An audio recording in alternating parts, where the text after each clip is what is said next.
In this video, I want to talk about the fourth copy command in AutoCAD, which happens to be the most important copy command in the software.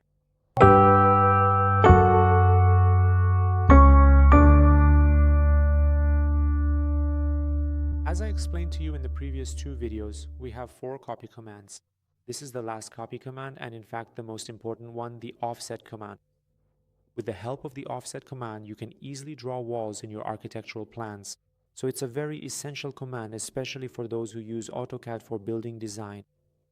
Also, if you haven't watched the previous videos, you can access them through the playlist provided above this video. Go there so you can access both the previous and upcoming videos.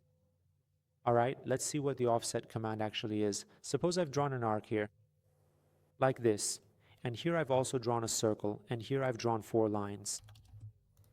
So, when you use the copy command, when you type CO and press enter and then select this, you'll see that it copies it for you exactly as it is. It doesn't make it smaller or larger, it copies it exactly. But with the offset command, you can copy a shape in a wall-like manner, and that too at specific intervals. What does that mean? The shortcut for the offset command is O. I press O and enter. Down here, it asks you what you want the offset distance to be. For example, since I don't know what value to enter here, I can just go ahead. For example, I can enter 100 because I just drew it like this.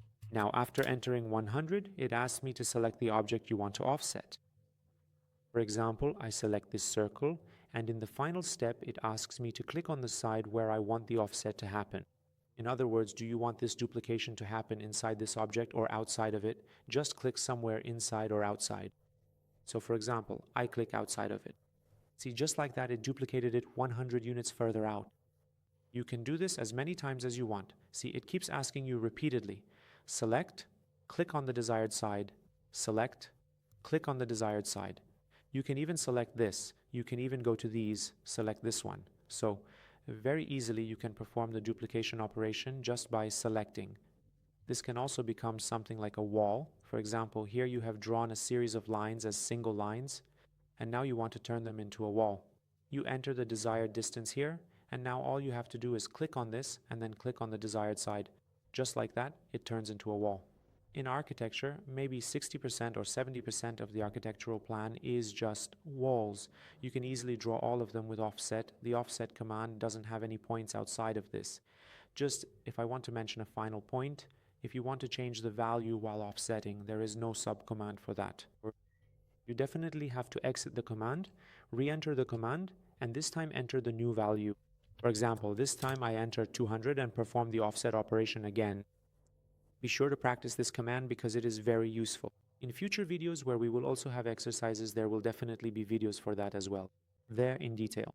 We will use these commands and their applications in drawing maps, especially for architecture and buildings. Be sure to subscribe so you don't miss the next tutorial. I would appreciate it. And please like these videos as well so that other friends can access them too. See you in the next tutorial.